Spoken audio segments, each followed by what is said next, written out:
आपने महाराणा प्रताप और महाराणा सांगा का नाम तो अवश्य सुना होगा, लेकिन क्या आपने कभी महाराणा जैत्र सिंह के बारे में सुना है, जिन्होंने दिल्ली के सुल्तान इल्तुतमिश और नासिरुद्दीन महमूद के साथ युद्ध किया था? अगर आप महाराणा जैत्र सिंह के बारे में नहीं जानते लेकिन जानना चाहते हैं तो वीडियो अंत तक अवश्य देखें। क्या आप जानते हैं कि आप महाराणा जैत्र सिंह के बारे में क्यों नहीं जानते हैं? इसका कारण यह है कि फारसी स्रोतों में दिल्ली के सुल्तानों के साथ महाराणा जैत्र सिंह के युद्धों का कोई उल्लेख नहीं है और एनसीईआरटी के मार्क्सवादी इतिहासकार फारसी स्रोतों का ही अनुसरण करते हैं, जिनमें महाराणा जैत्र सिंह अनुपस्थित हैं। लेकिन महाराणा जैत्र सिंह के इस्लामी आक्रमणकारियों के साथ संघर्ष को चिरवा और माउंट आबू शिलालेखों जैसे भारतीय शिलालेखों में दर्ज किया गया है। इन स्रोतों का उल्लेख इतिहासकार गोपीनाथ शर्मा की पुस्तक राजस्थान के इतिहास के स्रोत में भी किया गया है। चिरवा शिलालेख में उल्लेखित है कि महाराणा जैत्र सिंह और इल्तुतमिश के मध्य एक युद्ध हुआ था, जिसे भूतला के युद्ध के रूप में जाना जाता है। यह बहुत ही भयंकर युद्ध था, जिसमें दोनों पक्षों के सहस्त्रों सैनिकों ने अपने प्राण न्यौछावर किए थे और मेवाड़ के सेनापति पमराज टंटेड, जो युद्ध भूमि में मेवाड़ की सेना का नेतृत्व कर रहे थे, वे भी वीरतापूर्वक लड़ते हुए अपने प्राणों की आहुति दे देते हैं, परंतु महाराणा जैत्र सिंह के जीवन पर आंच नहीं आने देते और सेनापति पमराज महाराणा को रणभूमि से सुरक्षित निकालने में सफल रहते हैं। एवं महाराणा जैत्र सिंह युद्ध क्षेत्र के निकट ही नागदा नामक नगर में शरण लेते हैं, जो मेवाड़ के सौंदर्य युक्त नगरों में से एक था, जिसमें कई 100 हिंदू और जैन मंदिर थे। इल्तुतमिश, जो किसी भी कीमत पर महाराणा जैत्र सिंह को जीवित अथवा मृत पकड़ना चाहता था, उसने महाराणा की खोज के लिए नागदा की ओर कूच किया। हर घर हर मंदिर का कोना कोना छान मारा, लेकिन महाराणा को खोजने में असमर्थ होने के कारण उसका क्रोध नागदा के आम लोगों और मंदिरों पर फूटा। उसने हजारों लोगों का नरसंहार किया, महिला हो या बच्चे, किसी को भी नहीं बख्शा गया। और फिर अंत में जब उसका गुस्सा अभी भी शांत नहीं हुआ, तो उसने अपने सैनिकों को मंदिरों और नगर को जलाकर राख करने का आदेश दे दिया।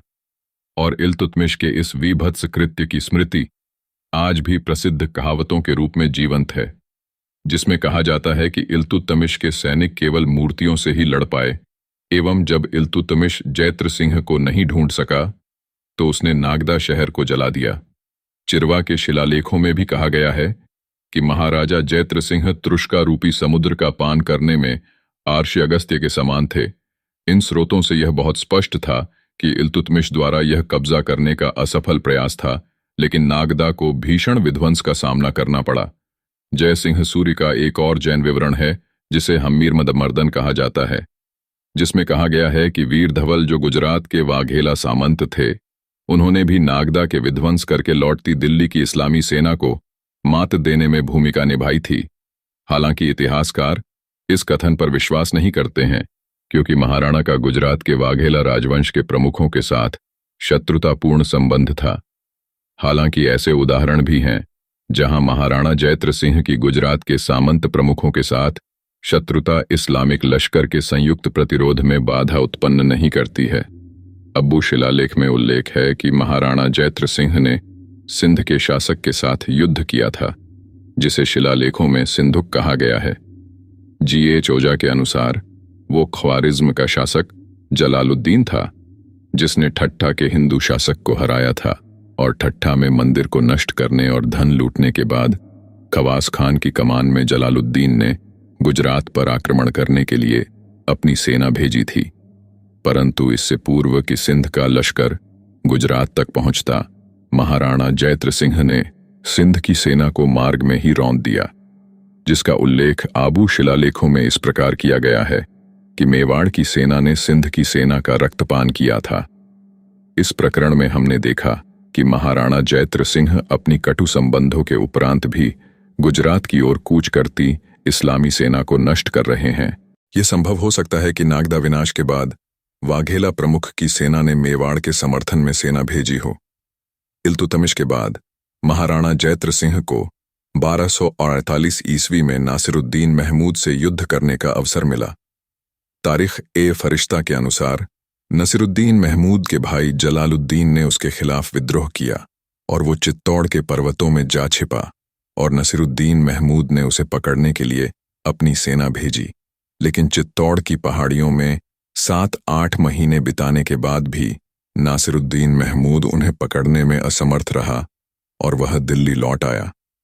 तारीख-ए-फरिश्ता में इस पूरे प्रकरण में महाराणा जैत्र सिंह का नाम नहीं लिया है, लेकिन इतिहासकारों का मानना है कि चूंकि चित्तौड़ मेवाड़ का क्षेत्र था, निश्चित रूप से यह महाराणा जैत्र सिंह ही थे जिन्होंने जलालुद्दीन को शरण दी थी, और यह महाराणा की सेना ही थी जिसने दिल्ली की सेना को चित्तौड़ की पहाड़ियों से पीछे हटने पर मजबूर किया, क्योंकि राजपूत राजस्थान की पर्वत श्रृंखला से परिचित थे और वो वहां से महीनों तक पहाड़ी में युद्ध करने की क्षमता रखते थे। अंत में मुझे आशा है कि आप महाराणा जैत्र सिंह के इस्लामी ताकतों के साथ संघर्ष से संबंधित कुछ तथ्यों से परिचित हो गए होंगे। यदि आपको यह वीडियो तथ्यात्मक लगा तो इस वीडियो को लाइक करें और इसे अपने दोस्तों के साथ शेयर करें, और अगर आप ऐसे और अधिक तथ्यात्मक वीडियो चाहते हैं तो कृपया चैनल को सब्सक्राइब करें।